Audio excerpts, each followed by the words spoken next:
Hello guys, episode channel subscribe பண்ணுறது ரொம்ப thanks. இந்த பாட்டு எல்லாருக்கும் பிடிக்கும் நினைக்கிறேன். நம்ம ட்ரை பண்ணுவோம். காற்றின் அலைவரிசை கேட்கின்றதா? கேட்கும் பாட்டில் ஒரு உயிர் விடும் கண்ணீர் வழிகின்றதா? நெஞ்சம் நனைகின்றதா?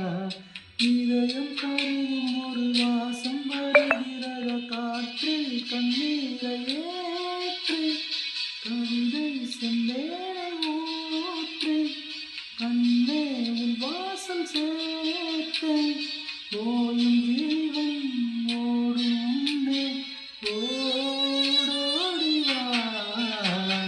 பூங்காற்றிலே உன் சுவாசத்தை தனியாக தேடி பார்த்தேன். கடல் மீதொரு துளி விழுந்தது, அதை தேடி தேடி பார்த்தேன்.